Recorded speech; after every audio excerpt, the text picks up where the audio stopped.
He thought he was about to fire someone, but instead, he found the most dedicated worker he'd ever met and the heartbreaking reason behind it.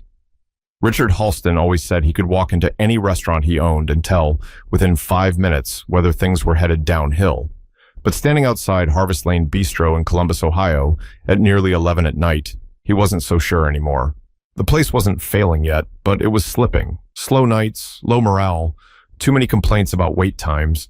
It didn't feel like the kind of place he'd spent half his life building. He pulled the hood of his gray sweatshirt over his head and adjusted the fake beard the production team insisted he wear. He hated the thing. It scratched like steel wool and made him look like someone trying too hard to disguise himself. But he wasn't here to look comfortable. He was here to figure out why one of his most promising locations couldn't stay on its feet. When he stepped inside, the air still carried a sweetness from the earlier dinner rush, a mix of roasted garlic, lemon butter, and something smoky he recognized from one of their signature dishes. The dining room lights were turned low, and chairs were flipped onto tables. Only one bulb above the bar still glowed, a pale reminder that the day had been long. Richard exhaled slowly. "All right," he whispered to himself. "Let's see what's going on in here." This wasn't his first undercover shift. He'd done this almost a dozen times over the years, each time hoping to quietly spot the real issues without scaring anyone into pretending everything was perfect. But tonight felt different, and he couldn't quite explain why. Maybe it was the time. Maybe it was the silence. Maybe it was that nagging suspicion that something bigger was happening behind these walls. He headed through the empty dining room and pushed open the swinging door to the kitchen. The stainless steel counters were wiped, but not spotless. Like whoever cleaned was trying to get out quickly. A row of cutting boards leaned against the wall. Someone had left a half-full container of chopped cilantro on the prep table. Richard made a mental note. Sloppy, close. He checked the clipboard hanging beside the walk-in freezer. The closing checklist had 3 signatures from earlier in the evening. Everything looked normal. Too normal, honestly. That was usually a bad sign. When people checked boxes too neatly, it meant they were trying to cover something. He walked deeper into the kitchen and paused, listening. At first, nothing. Not even the rolling sound of carts from the back hallway. Then, a soft tap, slow, steady, repeating in the same pattern. Tap, tap, tap. He tilted his head. It sounded like a knife hitting a cutting board, but no one was supposed to be here this late. Only the manager locked up and left Richard double-checked his watch. It was 3 minutes past 11. Tap, tap, tap. There it was again. A rhythm, careful, controlled, almost like someone didn't want to be heard. He followed the sound past the dish station, past the stock shelves, and toward the prep room in the back corner. "Hello?" he called out, keeping his voice as average and unassuming as he could. "Someone here?" No answer. But the tapping continued. He moved closer, grip tightening slightly on his phone in his pocket. He wasn't scared, not exactly, but he was alert. He pushed open the door to the prep room just a few inches. That's when he saw it. A single overhead light was on, and standing under it, with his back half turned, was a young man with deep brown skin, shoulders tense, eyes fixed on the vegetables he was chopping. His movements were sharp, quick, and weirdly quiet for someone using a chef's knife. Richard blinked. He recognized him from the employee files. Darius Colton, prep cook, 23 years old, hired 6 months ago, shifts mostly evenings. Why on earth was he here at 3 in the morning? Richard stepped fully into the doorway. "Hey," he said. "Didn't mean to startle you. You're here late." Darius flinched just a little, then relaxed his shoulders. Yeah, sorry. Just catching up on some stuff." Richard watched him for a moment. The chopping never stopped. "Mind if I ask what stuff?" Darius hesitated just for a breath. "Prep work. I don't like leaving too much for the morning crew." Richard noted the way he said it. Not annoyed, not proud, more like defensive. Like if he didn't get the answer right, there would be consequences. Richard offered a small smile beneath the itchy fake beard. "I'm new. They've got me training on nights. Name's Mark." Darius glanced at him briefly. His eyes were tired. Tired in a way that didn't come from a long shift, but from something much heavier. "Nice to meet you," he said. "I'm Darius." Richard nodded toward the cutting board. "You always do prep this late?" There was that hesitation again, tiny but obvious. Darius looked down at the vegetables. "Just sometimes." Richard didn't push. Not yet. He just gave a light nod and leaned against the wall, pretending to look curious rather than suspicious. He didn't know it yet, but this simple question, this tiny moment, would crack open everything he thought he knew about his own business. But something in Darius's tone made Richard stay in that room a little longer, as if the real story was hiding behind every quiet slice of that knife. Richard hadn't planned on sticking around longer than a few minutes, but once he saw Darius chopping away like the next day depended on it, he couldn't shake the feeling that he needed to stay right there. He stepped farther into the prep room, pretending to look around like a clueless new hire, but really, he was studying every detail he could. The room had that sharp kitchen smell of cut onions mixed with cold metal. A single radio sat on the back counter, turned low enough that Richard couldn't make out the song. Plastic containers were stacked to the side, ready for storage, and a thin layer of carrot shavings dotted the floor near Darius's feet. That alone told Richard the guy had been here for hours. Darius sliced through red peppers with smooth, almost mechanical motions. Not sloppy, not rushed, just controlled, like he'd done it so much that his brain didn't have to be involved anymore. Richard cleared his throat. So, who usually closes around here? I wasn't sure where to clock out. Darius didn't look up. Mason usually does. He left earlier. He wasn't feeling too great. Richard raised an eyebrow. That didn't match the logs he'd seen. Still, he kept his voice casual. You didn't feel like heading out with him? This time, Darius paused, just for half a second. It was quick, but Richard caught it. I had a little more to finish. Richard nodded slowly. Looks like more than a little. Darius didn't respond. He just moved on to chopping celery, but his movements weren't as steady as before. His fingers shook slightly. His eyelids drooped. He wasn't just tired. He looked worn down in a way that hit Richard harder than he expected. He stepped closer. Hey, how long you been here today? Darius took a moment to answer. Came in around 5. Richard glanced at the wall clock. 5 in the afternoon? Yeah. So you've been here 10 hours already? 12, Darius corrected quietly. I started early. 12 hours? Richard repeated, almost under his breath. And you're still going? Darius gave a small shrug. Just keeping up. Richard almost slid into CEO mode right then. Questions, protocols, labor laws. But he stopped himself. He wasn't here as the boss. He was Mark, the awkward new guy with zero authority. So he tried a softer approach. Look, man, nobody else is here. You don't have to stay for my sake. If you're tired, you can chill. No one's checking. Darius shook his head. It's fine. It doesn't look fine. That made Darius freeze. His knife hung in midair for a moment before he resumed chopping. I'm good, he muttered. But Richard didn't buy that for a second. He studied him more closely, the dark circles under his eyes, the worn-out shoes, the faded apron tied twice around the waist because the straps were fraying. This was someone running on fumes. So, you live nearby? Richard asked. About 15 minutes from here. Walk? Bus. Richard leaned against the counter across from him. You always work nights? Mostly. You like it? Darius let out a short breath that could have been a laugh, but wasn't. It's quiet. A quiet kitchen at 3 in the morning wasn't normal, and it wasn't peaceful either. It was lonely, desperate. Richard recognized that kind of quiet. You only chose it when the alternative was worse. Before he could ask anything else, Darius finally looked up at him. His eyes were darker than before, almost hollow. Why are you here so late? He asked at Richard. Shrugged. I'm training. Manager said I should learn night shifts first. Darius didn't question it, but he watched Richard for a long moment, like he was trying to figure something out. Then he nodded and went back to slicing. Richard stepped closer to the prep table. Mind if I help? Help? With this? Darius asked, raising an eyebrow. Yeah, Richard said with a small smile. How hard can it be? Darius almost smirked. You ever cut peppers before? Once, maybe twice. Didn't go great. A tiny laugh escaped Darius, the first sign of life Richard had seen from him so far. He handed Richard a spare knife. Just don't cut your fingers. We don't want blood on the menu. Richard chuckled and took the knife. They stood side by side, chopping in uneven rhythm. Darius fast and precise, Richard painfully slow. but it loosened the air between them. After a couple minutes, Darius glanced at him. "You're holding the knife wrong." "Yeah?" Richard said, "Show me." Darius guided his hand briefly, adjusting his grip until it was stable. His touch was gentle but tired, like even that small motion took effort. "What about you?" Richard asked quietly.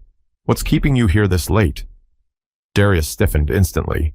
"I told you. Just catching up." Richard nodded, but he could tell that was only the surface. Maybe not even that. Something else was hiding underneath. Something personal. But before Richard could push any further, the back door made a sound just enough to make both of them lift their heads. The sound from the back hallway wasn't loud, but it was enough to make both men turn their heads at the same time. Something scraped lightly across the tile floor, like a small box being dragged. Richard straightened a little. Darius, though, he went still in a way that made Richard pay attention. Not scared, not startled, more like bracing for something he already expected. Richard waited for him to say something, maybe explain the noise. But Darius just swallowed hard and kept chopping again, quicker this time, like the knife was a shield. "You okay?" Richard asked quietly. "Yeah, just the wind," Darius said. "There's no wind inside a building," Richard replied, raising an eyebrow. Darius didn't answer. He just cut faster. Richard wiped his palms against his apron. "Want me to check it out?" "No," Darius said sharply, then softer. "Sorry, it's not a big deal." That told Richard everything. It was absolutely a big deal. He leaned on the prep table, trying again. "Hey, if you're worried someone came in, I can go look. I'm bigger than I look." Darius glanced at him, eyed his thin frame under the hoodie, then muttered, "I doubt that." Richard laughed gently. "All right, fair, but still." Before he could finish, the scraping sound happened again. This time it was closer. Just a few yards down the hall, Richard stepped forward an inch. "Seriously, man, that's not nothing." Darius closed his eyes for a second. "It's fine. It's not dangerous." Richard waited. "It's my sister," he finally said. Richard blinked. "Your sister? Here?" Darius nodded once. "She's 10. She's in the storage room." Richard didn't try to hide how surprised he was. "What? Why? It's 3 a.m. Darius set his knife down gently, like his hands were suddenly too heavy. "Because I couldn't leave her alone tonight." That answer sat between them for a moment, heavier than anything in the room. Richard felt something twist inside him, not pity, not confusion, but something close to both. "Can I meet her?" Richard asked carefully. Darius shook his head. "She's sleeping. She had a rough night." Richard hesitated. If this really was the only safe place the kid had right now, then that explained a lot. But it also opened 100 questions he couldn't ask yet without blowing his cover, so he softened his tone. "You sure she's all right?" "Yeah," Darius said, but it didn't sound confident. "She gets anxious, a lot. I didn't want to leave her home alone. I don't usually bring her, but I didn't have anyone else." Richard nodded slowly. "Must be hard." Darius shrugged. "You do what you gotta do." The simplicity of that answer hit Richard harder than any dramatic confession could have. He'd heard cooks complain about scheduling, pay rates, equipment, everything under the sun. But Darius spoke like someone who didn't have the luxury of complaining. Richard set his knife down and leaned on the counter. "You always work this late?" "Lately, yeah." "Because of her?" Darius didn't reply. Richard tried again. "You look like you haven't slept in days." Darius let out a breath that sounded like defeat. "I sleep when I can." That was when Richard noticed the small container of cut fruit near Darius's station. Grapes, apple slices, little pieces of banana. Not restaurant prep. Not part of any dish on the menu. Food for a kid. Done quickly. Likely hours ago. "Hey," Richard said softly. "I don't want to pry. You don't have to tell me anything you don't want to." Darius ran a hand over his forehead. "I know. But if there's something you need, nothing anyone here can fix," Darius said. He didn't sound rude, just tired, deeply tired. Richard studied him, then looked around the kitchen. The empty space, the lonely hum of the freezer, the feeling that this place wasn't just where Darius worked, it was where he hid. "Listen," Richard said, lowering his voice. "Why don't you take a little break? I'll keep chopping so you don't fall behind." Darius gave a small shake of his head. "No, if I stop, I'll crash." Richard could believe that. He picked up the knife again, trying to match Darius's rhythm. So, you cook at home too, or just here? Home, Darius answered quietly. Been doing that forever. For you and your sister? And my mom, he said, just barely above a whisper. Yorman, Richard started, then stopped himself. He didn't know the situation, and asking directly might shut the conversation down. So instead, he asked something gentler. She's still around? Darius didn't speak. Not right away. He chopped slower, then stopped altogether. No, he said finally. Not for a while. Richard held his breath. This wasn't the kind of conversation people had with strangers. It especially wasn't the kind people volunteered at 3 a.m. unless they were stretched thin enough to crack. He was about to say something simple, something human, when the door near the hallway clicked softly. Darius turned instantly. Richard saw it then, the slight panic in his eyes, the quick breath he took. Whoever was behind that door mattered. But before either of them said a word, the knob started turning, and Richard braced himself, knowing this night was about to shift into something much bigger.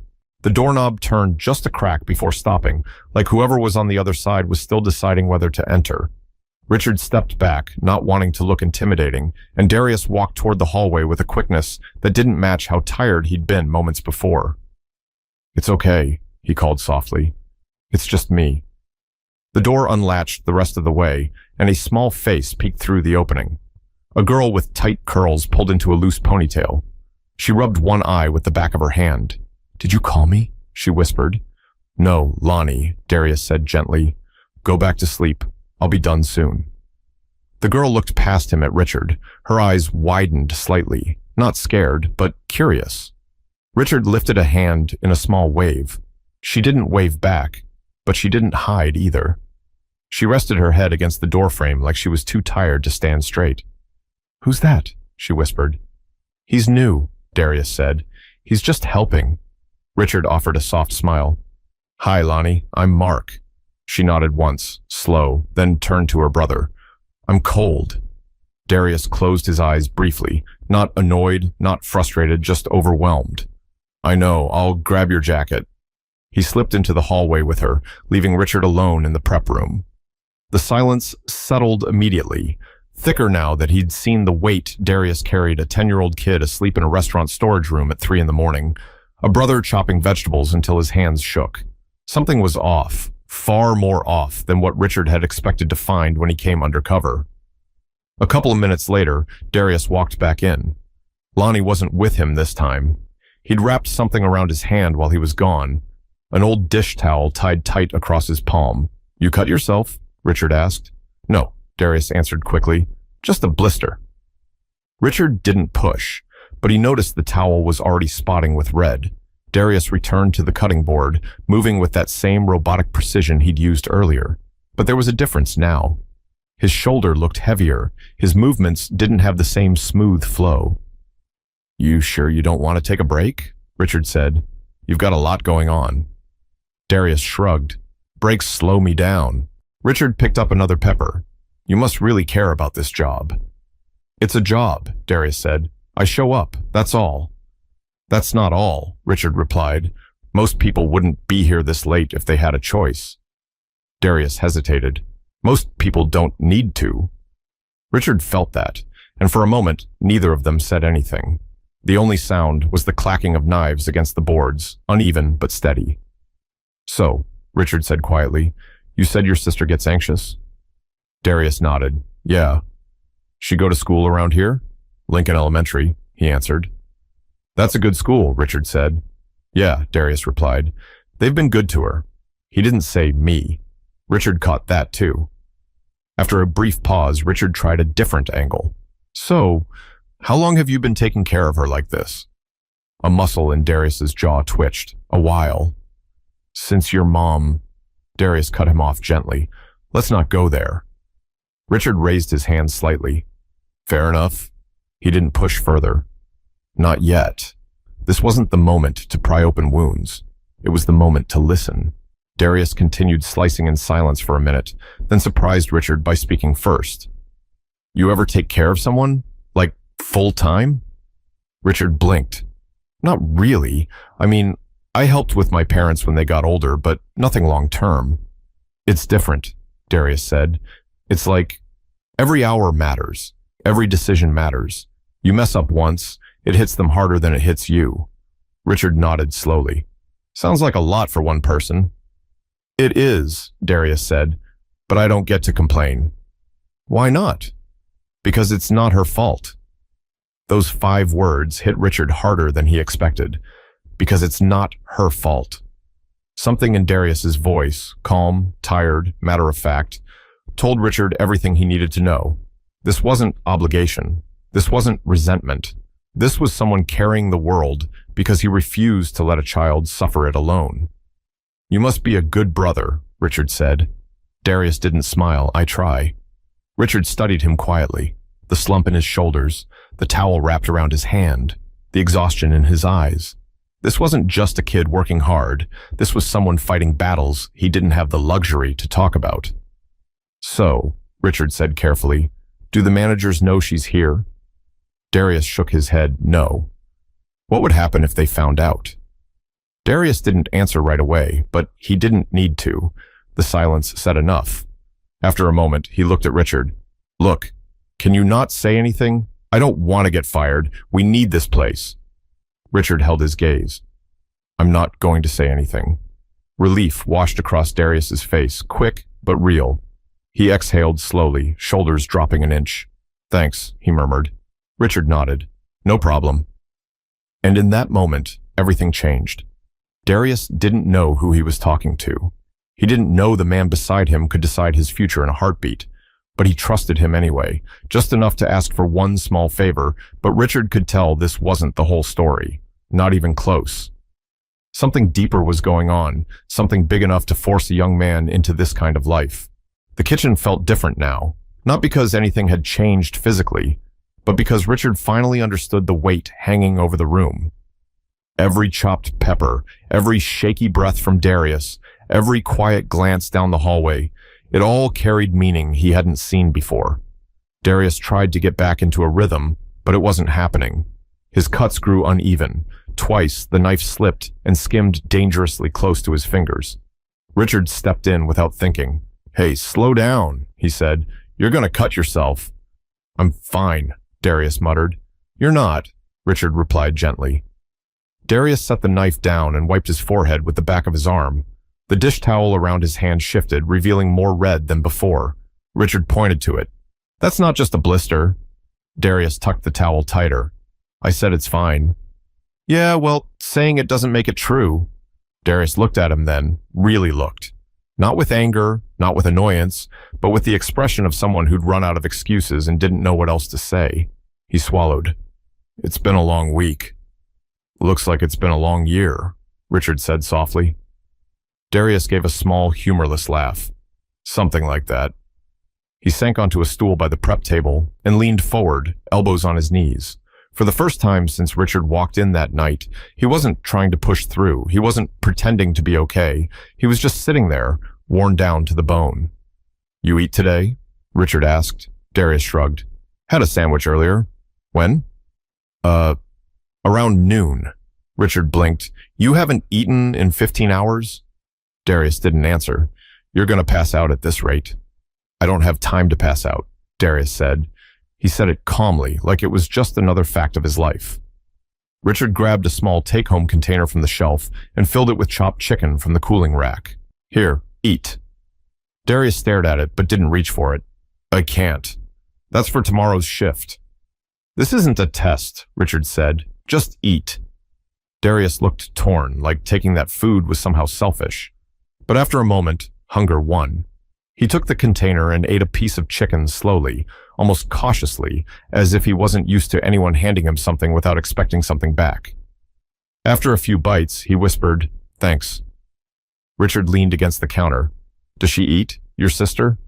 Darius nodded. Yeah, I always make sure she does. What about you? Darius looked at the container in his hands. I get by. It was the kind of answer that sounded simple but carried a lot of pain behind it. Does the school know what's going on at home? Richard asked. No, Darius said quietly. Why not? Because they'd call someone. And if someone gets called, they'll split us up. That sentence sank into the air between them, heavy, raw, real. Richard felt a pressure in his chest. Is that what you're scared of? It's not a fear, Darius said. It's a fact. Once they get involved, it's done. She goes into a program. I lose her. You're her only family? I'm the only one who stayed, Darius said. He didn't sound angry, just honest. Richard watched him take another small bite of chicken. His hand trembled as he lifted it. Not from fear, but exhaustion. You know, Richard had said, most people your age are barely figuring things out. You're raising a kid while working 12, 13-hour shifts. I didn't have a choice. What happened? Richard asked softly. To make you step in like that? Darius didn't answer immediately. He stared at the prep table, eyes unfocused, like he was staring back into something he didn't want to revisit. My mom got sick, he said finally. What kind of sick? The kind that doesn't get better. Richard nodded slowly. You were taking care of her too? Yeah, Darius said, between school and whatever jobs I could get. I tried to keep up with everything, but when she got worse, I started missing classes. Teachers talked to me, counselors. They all said the same thing. College would still be there later. Family came first. And they were right, Richard said. Maybe, Darius replied. But after she passed, I didn't have time to think about college anymore. I had a kid to look after. He rubbed his face with both hands. So I started working wherever I could, dish pits, stock rooms, cafes. This place is the first real kitchen that actually gave me a chance to learn stuff. Richard let that sit for a moment. You're good, he said. I mean that.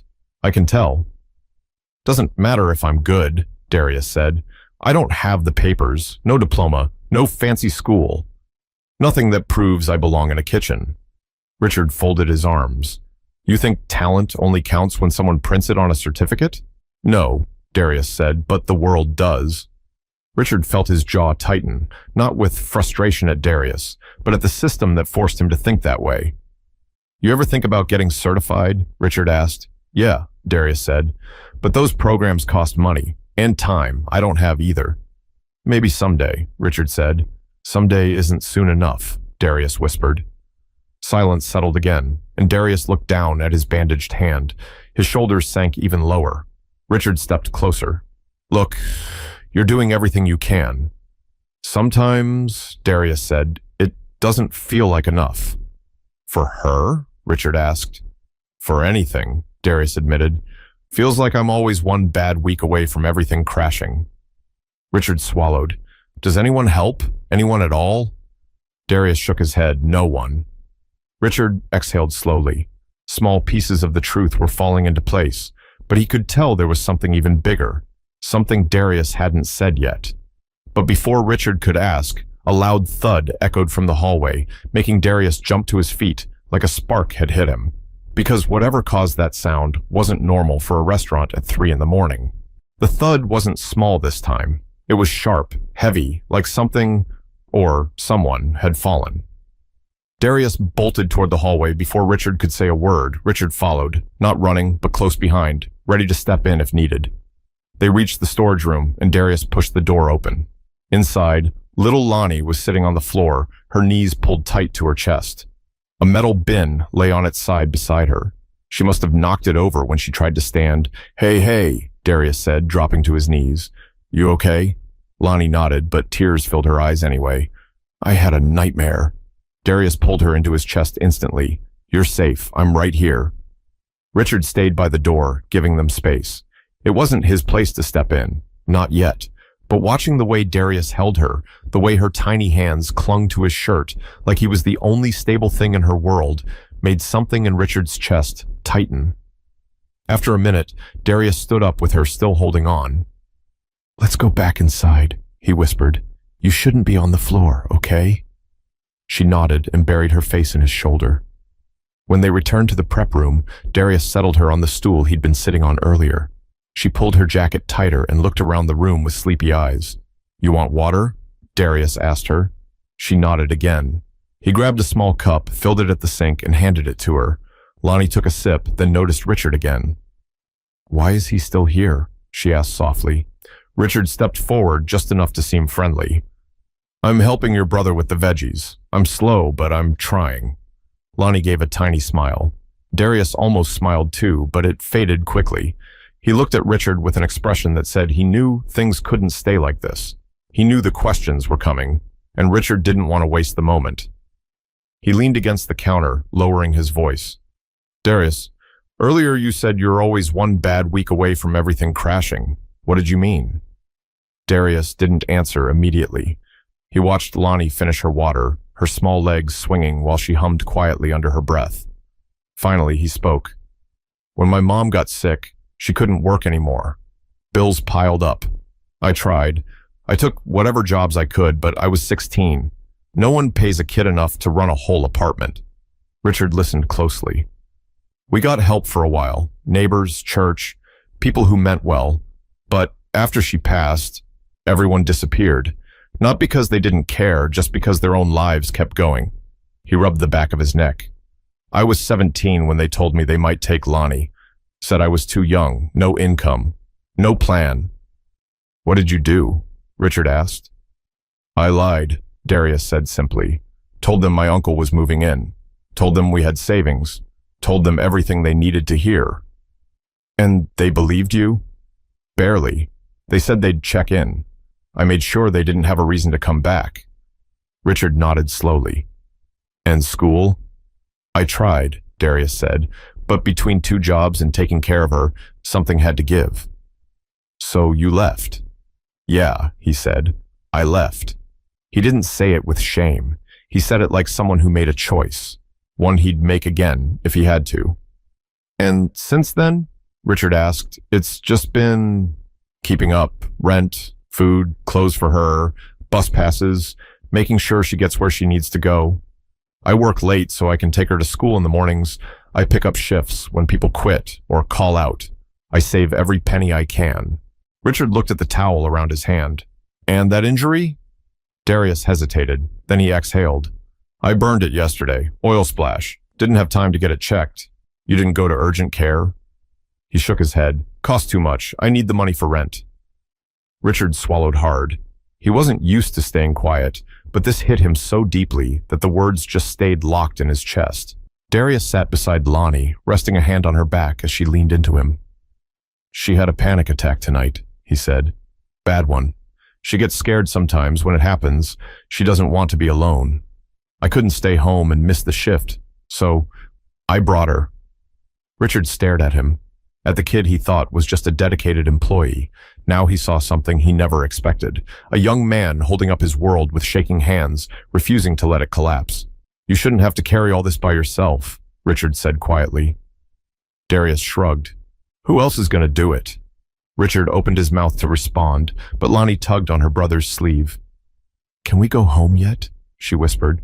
Almost, he said gently. Let me finish the peppers. She nodded and rested her head against his arm. Richard stepped forward. Let me finish them. Darius blinked. You don't have to. I want to. Darius studied him for a long moment. Then he nodded and handed him the knife. As Richard chopped, slowly but steadily, he kept watching the two of them, Lonnie's tired eyes.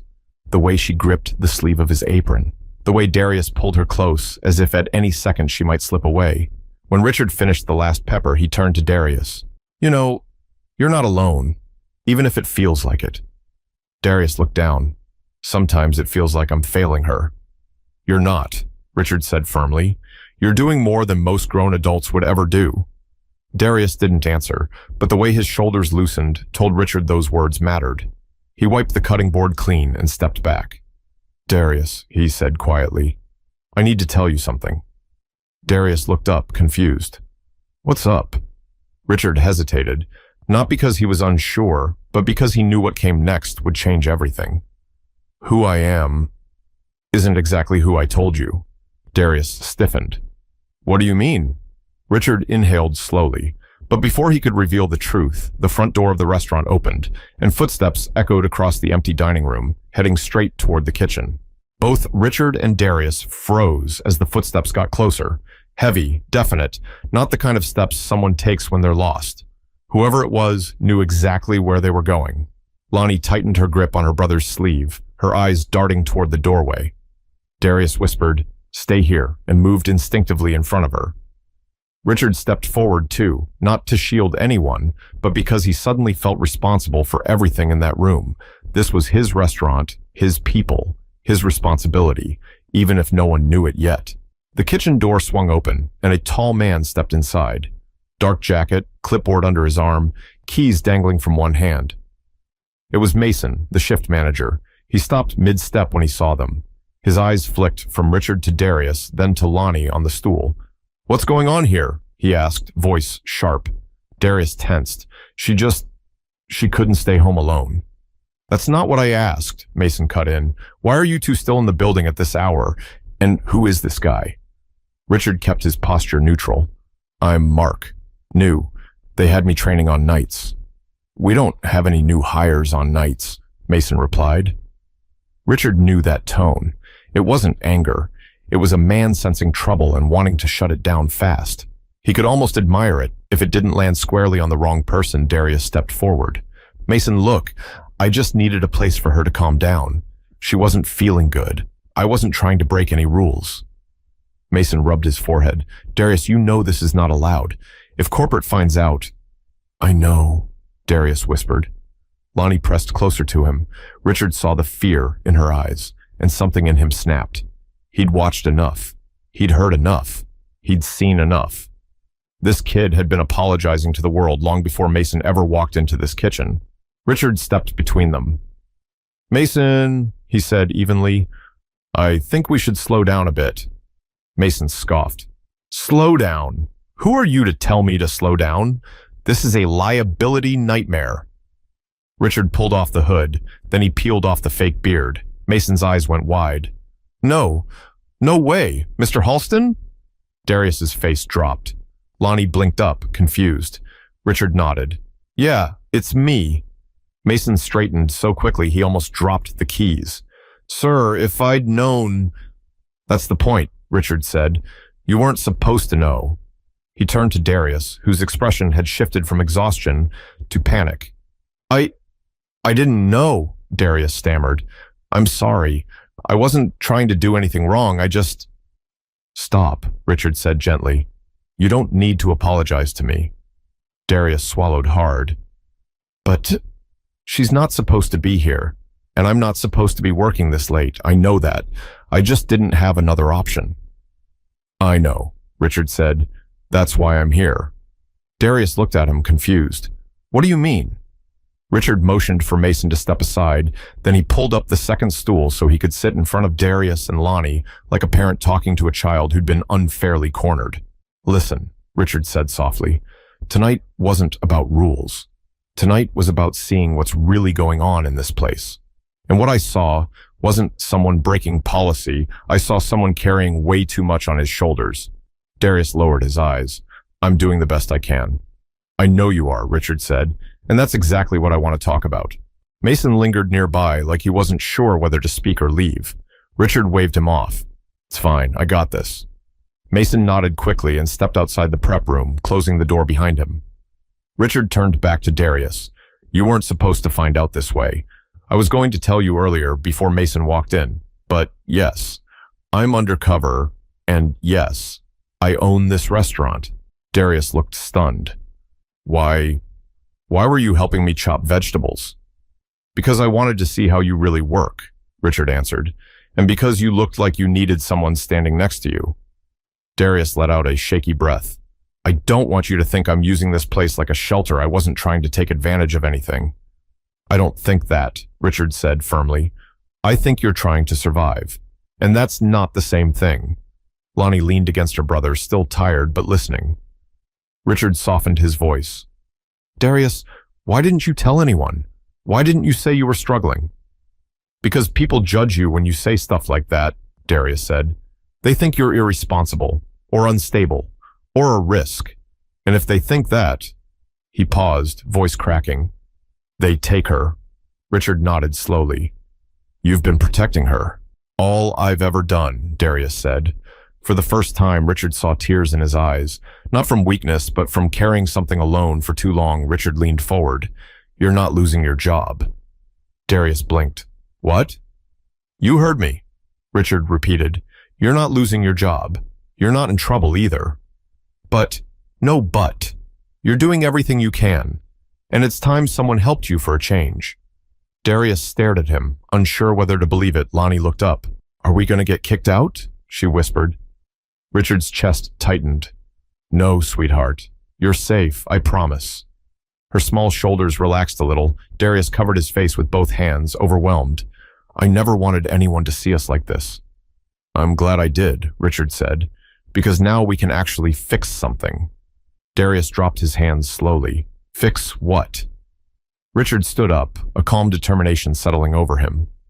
Everything, he said, and he meant it.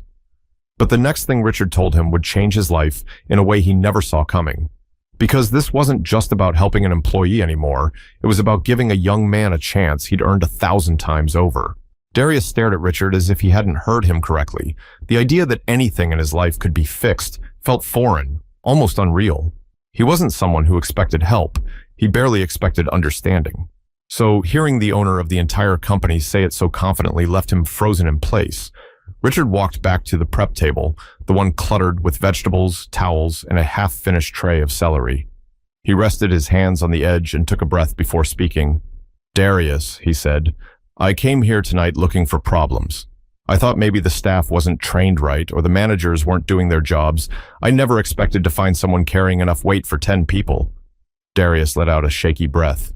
I don't want pity. This isn't pity, Richard replied. This is respect. Darius looked down, his shoulders tense, unsure if he could believe that. Richard continued. Do you know how many people would have walked away from your situation? How many would have said they were too young, too tired, too scared? You didn't walk away. You're here. You show up. You don't complain. You keep going even when you shouldn't have to. He paused. That's not something I see every day. Lonnie's small hand slipped into her brother's, and Darius glanced at her before whispering, I just want her to be okay. And she will be, Richard said, but not if you burn yourself out trying to do this alone. Darius swallowed. I don't have another choice. You do now. Richard stepped closer, voice steady, sincere. Here's what's going to happen, he said. Darius straightened, bracing himself, still expecting the worst. I'm giving you a raise, Richard said, a real one, enough to take some pressure off, enough so you don't have to work 12 or 13 hours just to keep the lights on. Darius blinked rapidly. A raise? Not just that, Richard continued. I'm moving you into our internal development program. You'll get hands-on training, certification opportunities, and mentorship. You'll have a path toward becoming a full chef. Darius shook his head slowly. I can't afford school. You won't pay a cent, Richard said. We will. Darius just stared at him, unable to form words. And another thing, Richard said. We're arranging childcare support. Not someone taking her away, I mean after-school help, counseling access, and a safe place for her to go until you're off work. You shouldn't have to drag her to a kitchen at 3 a.m. Lonnie looked up, eyes wide. I won't have to stay in the cold room anymore? Richard's voice softened. Not ever again. Her face brightened, small but real. Darius squeezed her hand. But that's only part of it, Richard said, turning back to him, because I know what it's like to feel like everything rests on you. And I know how fast one small setback can knock everything down. He paused. So I'm also giving you something else. Darius lifted his head slowly. What? A chance to breathe. Silence filled the room, not heavy, but gentle. A kind of quiet that felt safe for once. You're not alone anymore, Richard said. Not on my watch. That was the moment the fight slipped out of Darius's shoulders. All the tension, the fear, the exhaustion. He let it go in a slow, unsteady breath. His eyes glistened, and he pressed his hand to his mouth to steady himself. I don't know what to say, he whispered. Say nothing, Richard replied. Just let us help. Darius shook his head in complete disbelief. People don't just do things like this, not for people like me. Richard stepped closer. People like you? He echoed. Listen to me, Darius. You're not defined by where you started or what you didn't get a chance to finish. What matters is the kind of person you are, and everything I saw tonight tells me you're exactly the kind of person this company needs.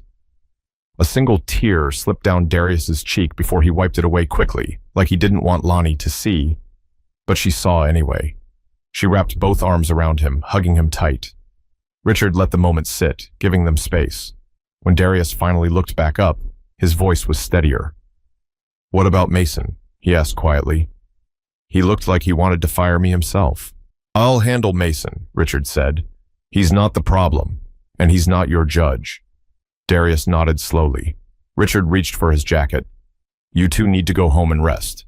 Tomorrow, you meet with HR. I want everything set in motion immediately." "Tomorrow?" Darius asked. "Yes," Richard said. "This starts now." Lonnie hopped off the stool, rubbing her eyes. "Can we get pancakes?" she asked her brother. Darius laughed under his breath. "Yeah, we can get pancakes." Richard smiled. "That's a good plan." Darius helped her into her jacket, and as they prepared to leave, he looked back at Richard one more time. "Thank you," he said, almost too soft to hear. "For everything." Richard nodded. "Just promise me one thing. Anything. Don't give up on yourself." Darius gave a small emotional smile. "I won't."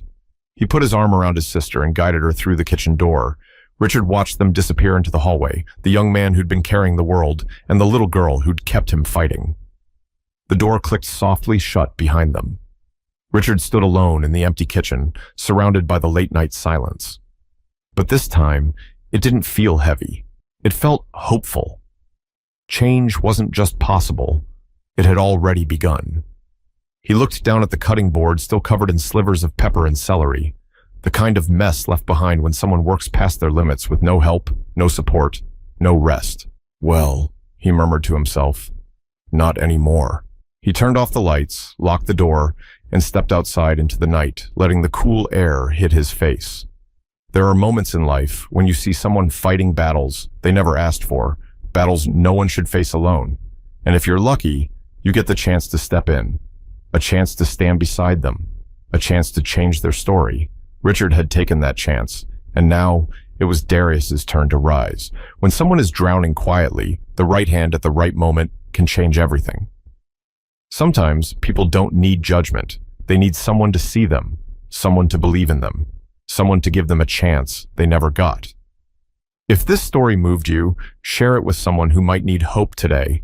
And if you ever meet a person fighting silently, take a moment to listen. You never know how much your support might mean.